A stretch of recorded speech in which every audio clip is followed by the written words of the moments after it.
जीवन है, ब्रह्मचर्य जीवन है, ब्रह्मचर्यहीन जीवन मृत्यु है। पूज्यपाद सिउड़िया बाबा जी महाराज साक्षात ब्रह्म, जिसको ब्रह्मचर्य धारण करना है ध्यान देकर सुनिए। सबसे पहला कार्य उसकी दिनचर्या में, चाहे बच्चा हो चाहे जवान हो या जो कोई भी हो, सूर्य उदय के पहले रात्रि के चौथे प्रहर में ही जाग जाना चाहिए। अपने तो अर्धरात्रि के बाद ही जाग जाते हैं। चौथे प्रहर में प्रातः 4 बजे बिल्कुल जग जाना चाहिए। और जो 8-10 बजे तक सोता है वो कोई भी हो ब्रह्मचारी रह ही नहीं सकता, ब्रह्मचर्य रह ही नहीं सकता। वो स्वप्न दोष का शिकार होगा, वो नाना प्रकार की कुचेष्टाओं का शिकार होगा पक्का। क्योंकि बुद्धि को सत्य प्रकाश की तरफ प्रेरित करने वाले भगवान भुवन भास्कर हैं। और पधार रहे हो, आप सो रहे हो सैया पे, आपकी आयु श्री कीर्ति बल सब नष्ट होगा। देखो ना जो 10-10 बजे तक सोते हैं, देखो ना उनसे बात करके देखो, एकदम ऐसा लगता है बुझा हुआ जीवन, कोई भागवतिक तेज उत्साह न वाणी में, न नेत्रों में, न तन में। क्या जीवन, मृत जीवन। सबसे पहला नियम लीजिए, जहां भी आपको शब्द सुनाई दे, आपका जीवन ब्रह्मचर्य ही अमृत है और आपका जीवन ब्रह्मचर्य ही नहीं मृत्यु है। ब्रह्मचर्य रहने के लिए आपको अपनी दिनचर्या सुधारनी होगी। प्रातः 4 बजे आपको उठना ही होगा, तभी आप ब्रह्मचर्य रह सकते हैं। अगर आप नहीं उठते तो आप देख लेना इसका आध्यात्मिक प्रभाव पड़ता है। आप देखिएगा 3 बजे से लेकर के सूर्य उदय के तक अगर आप सोते तो आपका स्वप्न दोष बढ़ेगा, आपका संयम बिगड़ेगा। अगर आप कोई ऐसी कुछ चेष्टाएं नहीं किए हैं तो स्वप्न दोष की संभावना ही नहीं होती। आप बाल्यावस्था से कुछ चेष्टाएं करते हैं, संयम विरुद्ध रहते हैं, तो आप ना चाहते हुए फिर सामर्थ्यहीन हो जाते हैं, ब्रह्मचर्यहीन हो जाते हैं। बहुत ध्यान दीजिए, अध्यात्म में जैसे पूरा मकान बनने के लिए नींव मजबूत होना जरूरी है, चाहे रेखंड का बना लो आप, अगर नींव मजबूत है, नींव मजबूत नहीं तो फिर मकान ढह जाएगा। ऐसे ही ब्रह्मचर्य हर मार्ग की नींव है। चाहे जिस मार्ग में चलना चाहो, चाहे जिस संप्रदाय में चलना चाहो, चाहे लौकिक मार्ग हो या पारलौकिक, आपका ब्रह्मचर्य नींव है जीवन की। इसको मनोरंजन मत समझो। कैसी तुम्हारी दुर्बुद्धि, अपने हाथ से तुम अपना नाश करते हो। कैसी कैसी दुर्बुद्धि जागृत हो गई, सावधान। पूज्यपाद बाबा कह रहे हैं, जब प्रातः काल उठो, कोई भी हो, अगर थोड़ी भी आस्तिकता है तभी तो ब्रह्मचर्य की भावना आप धारण करोगे। तो उठकर पहला कार्य प्रभु का स्मरण। अपने तो प्रभु के स्मरण की सरसता प्राप्त करने के लिए पहले तो गुरुदेव और भक्तों का स्मरण, फिर प्रभु को। मोरे मन प्रभु विश्वासा, राम ते अधिक राम का दासा। भक्त सुमिरन से भगवान बहुत जल्दी प्रसन्न हो जाते हैं। हरि को निज यस ते अधिक भक्तन यस पर प्यार। सबसे पहले महान भक्तों का स्मरण, उनसे हमें सामर्थ्य प्राप्त होती है। जब उनका स्मरण करते हैं तो उनकी भजन शक्ति, उनकी कृपा शक्ति हमको बल देती है। हमारी दिनचर्या परम पवित्र और शास्त्र सम्मत होती है। फिर बिना, जैसे आजकल वो चल पड़ा है चाय काफी, बाबा मना करते हैं, ये दिनचर्या ब्रह्मचारी की नहीं होती कि आप सुबह उठे चाय पिए फिर सो। नहीं, हाँ, जल के लिए आयुर्वेद में सिद्धांत है, बिना कुल्ला मंजन किए आप जल पिए तो जो मुख में, वो आपके उदर को साफ करेगा जाके, आपके उदर को रोग रहित करेगा जाके। अधिक से अधिक पानी, अधिक से अधिक। अगर उल्टी हो जाती तो और अच्छा होता है। जैसे आप पिए 2-4-10 कदम पहले आपको उल्टी लगे, अगर उल्टी कर दिया तो बहुत अच्छा होगा, क्योंकि पित्त और सब गर्मी निकल गई, नहीं हो रही, पच गया है। फिर इसके बाद आप शौच स्नान आदि क्रिया कीजिए। फिर पवित्र जब शरीर हुआ तो जैसे भजन आवश्यक है वैसे व्यायाम आवश्यक है, वैसे प्राणायाम आवश्यक है, वैसे आपको 2 किलोमीटर दौड़िए। कुछ शारीरिक ऐसा व्यायाम, कुछ ऐसे भी व्यायाम करते हैं। ये कोई व्यायाम पैर से ये कोई व्यायाम का मतलब पसीना निकले शरीर से, आपके शरीर पर 1-2 किलोमीटर दौड़िए। ब्रह्मचारी बनना है तो ब्रह्मचर्य पचाने के लिए भी तो चाहिए ना। अब आधा घंटा पद्मासन 30 मिनट कोई बहुत नहीं होता। बैठ करके आप प्राणायाम, अनुलोम विलोम, जो भी जो आजकल शिक्षाएं भी दी जाती है इसकी, आप उसको कीजिए। आसन पे बैठिए, आपका शरीर स्वस्थ रहेगा। फिर अगर आप विद्यार्थी हैं तो जैसे हम शास्त्र स्वाध्याय करते हैं उसी भावना से आप विद्यार्थी, आप देखो अगर स्मृति आपकी प्रवीण ना हो तो बताना। परम पवित्र विचार वाला, परम पवित्र आहार वाला, परम पवित्र जब आपकी चेष्टाएं, तब इस महान शक्ति को धारण किया जाता है। ऐसे थोड़ी होता है। बड़े बड़े महापुरुषों से मिल मिलकर रो रो कर प्रार्थना करके आप बताइए, उपाय बताइए जिससे हम अपने साधन संयम को नियमित संयम में रख सके, ऐसे भाव से चल सके। आपको तो बिना किसी प्रयास के सुनने को मिल रहा है महापुरुषों की बातें। बिल्कुल समझ, आप रह के देखिएगा, एक नवीन उत्साह। और हारिएगा नहीं। आपने यदि गलत संस्कार बना लिए तो हारिए मत। कुछ समय तक बिना चाहे वो अभ्यास आपको गिराएगा, लेकिन आप बिल्कुल नियम संयम में दृढ़ रहिए, धीरे धीरे शांत हो जाएगा। ये आप धीरे धीरे शांत हो जाएगा।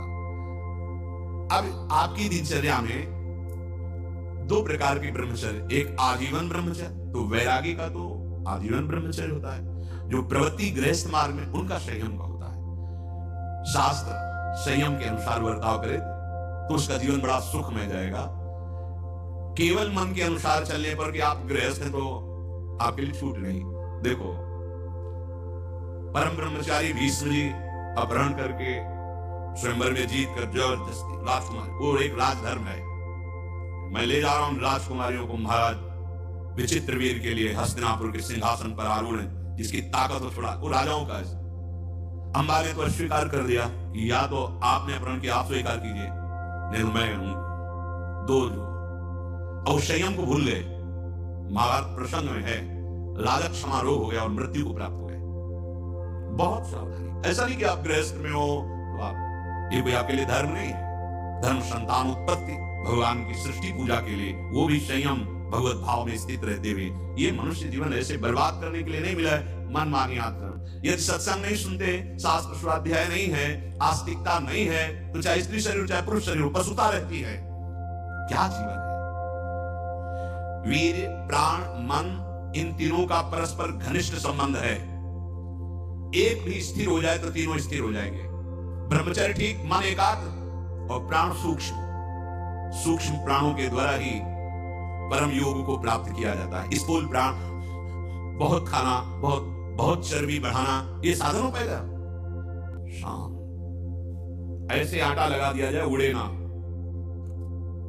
श्वास प्रश्वास चल रही, उस आटे पर धक्का भी नहीं लगना चाहिए, तब समझना चाहिए कि प्राणवायु सूक्ष्म हो रही। इन बातों का कोई ध्यान ही नहीं हो रहा। बस मनमानी आचरण, बहुत इतना खा लिया और उसी पचाने में पूरी शक्ति लग गई। भजन में एकाग्रता और इंद्रिय संयम को बात जा रहे, इतना पा लिया। वीर, प्राण, मन, तीनों का परस्पर घनिष्ठ संबंध है और उपासना में तीनों का बहुत बड़ा योगदान है। प्राण सूक्ष्म। देखो, नाम जब आप श्वास लेते हैं आराम से और नाम चल रहा है, फिर श्वास आराम से, नाम चल रहा है। अब स्थूल प्राण है, बैठे हो, सुनाई दे रही आवाज प्राणवायु, सांप की फुसकार निकल रही, आप साधक है, आप उपासक। इतने स्थूल प्राण तो आप मंत्र कहां चला पा रहे हैं? इसका मतलब मंत्र नहीं चल रहा। आराम, प्राण जिसका ब्रह्मचर्य ठीक है, बिना प्राणायाम के भी वो सूक्ष्म हो जाएगा। जिसका प्राण सूक्ष्म है, ब्रह्मचर्य ठीक है, मन को एकाग्र करने के लिए ज्यादा श्रम नहीं करना पड़ता। ये तीनों एक तार जुड़े हुए हैं। ब्रह्मचर्य ठीक नहीं, मन भयानक चंचल बदमाश होता चला जाएगा, गंदी से गंदी बात पेश करेगा आपके सामने, गंदे से गंदे आचरण करेगा, भूल जाएगा कि हम मनुष्य हैं, पशुवत आचरण में उतार देगा। ब्रह्मचर्य, प्राण, मन, तीनों का परस्पर बहुत घनिष्ठ संबंध है। एक स्थिर कर लो ब्रह्मचर्य, बहुत गंभीरता स्वभाव में आ जाएगी।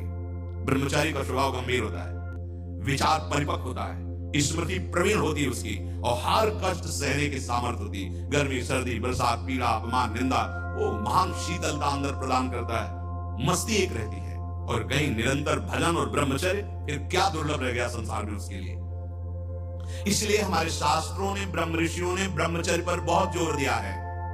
ब्रह्मचर्य रहने वाले उपासक को इन बातों का ध्यान देना चाहिए। यदि कब्ज पेट में रहेगी तो बिना क्रिया के भी ब्रह्मचर्यहीन होने लगोगे। गर्मी बर्दाश्त नहीं जाता। ये जितने नए पदार्थ पाने वाली लोलुपता है, ये सब ब्रह्मचर्य नाश करने वाली। ये जो आप जिसे पिज्जा कहते हैं, इसमें जो ऊपर लेप लगाए जाते हैं, जो बनता है वो गरिष्ठ है, बहुत गरिष्ठ है, पाचन तंत्रों पर भारी प्रभाव बनाकर कब्ज बनाने वाली चीजें। आपको 32 दांत दिए गए, वो अच्छे चबा चबा के लुकती में थोड़ा खाओ, बहुत देर चबा कर स्वाद लेकर के अंदर जब किया तो जो मुख में पाचन, यहाँ वो जो थूक आदि निकलते हैं, उससे ऐसे रस होते हैं जो उसको पाचन करते हैं। बहुत संभाल, ये भोजन का बहुत योगदान है।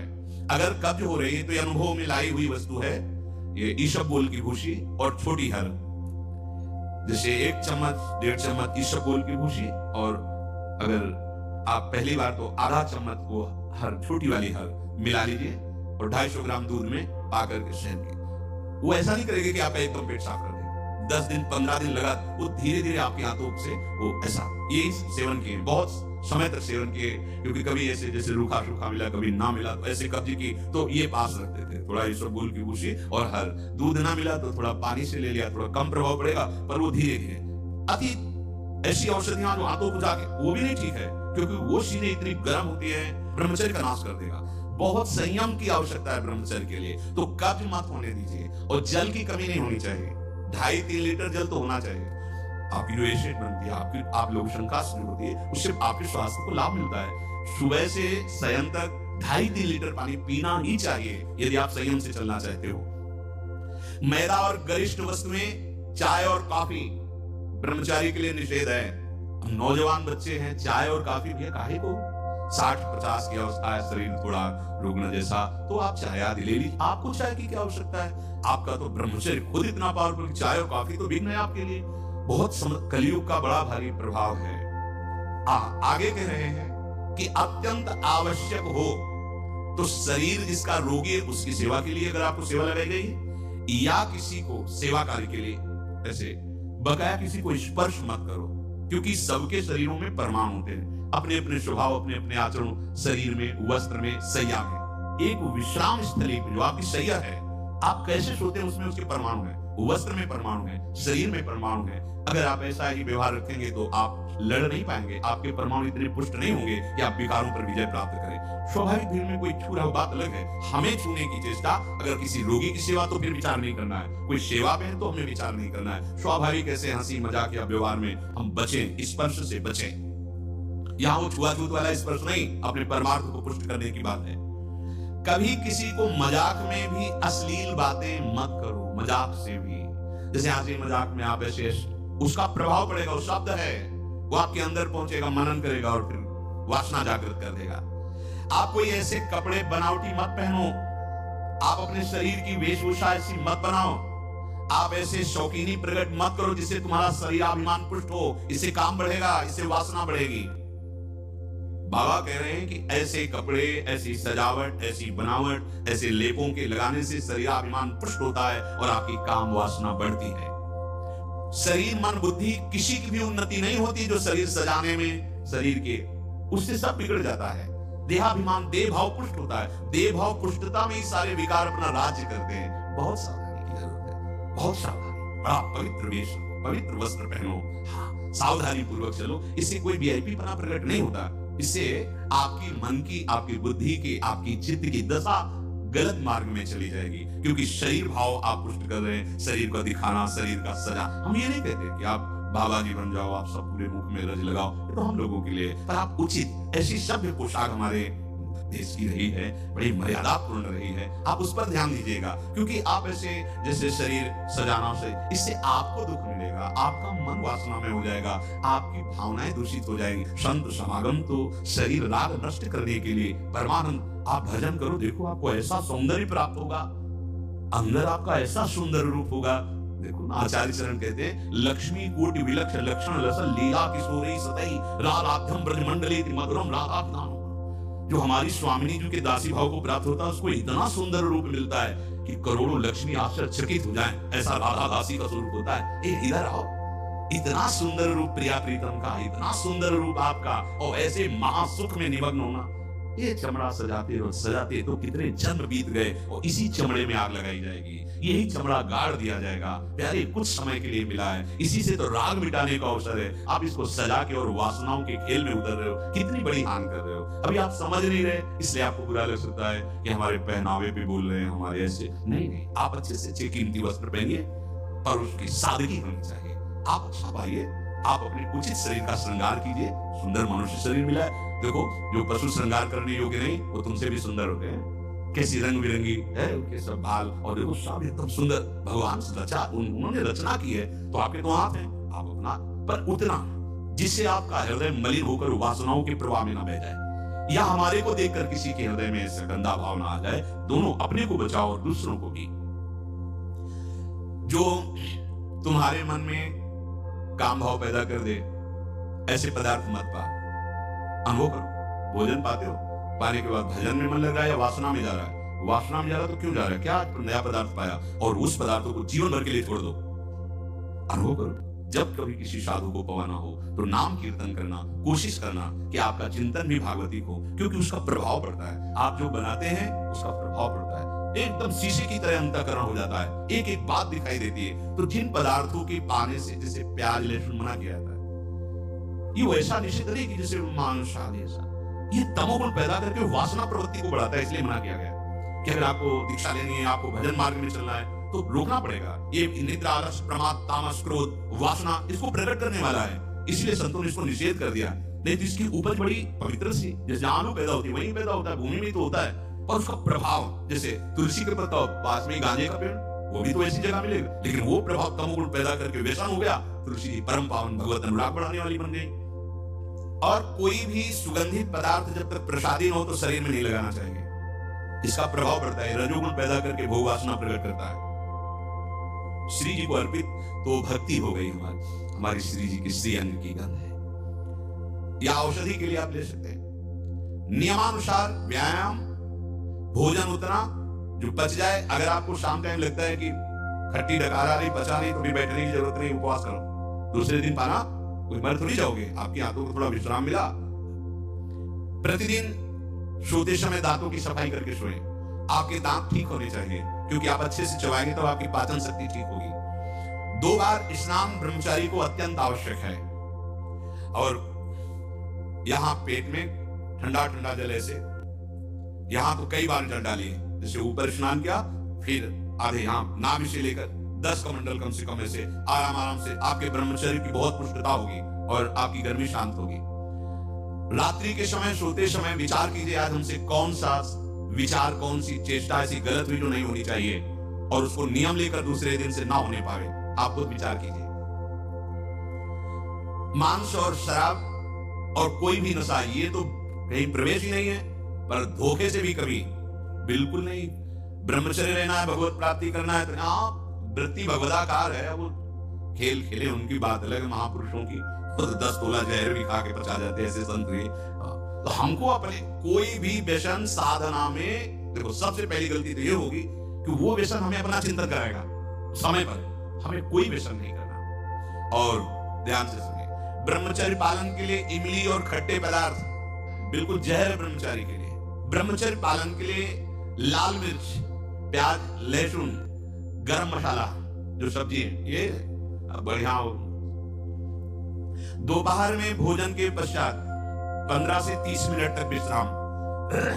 सोना नहीं है, करवट थोड़ा इधर मध्य में बाएं ले, उठ के बैठ गए, दिन में नहीं सोना।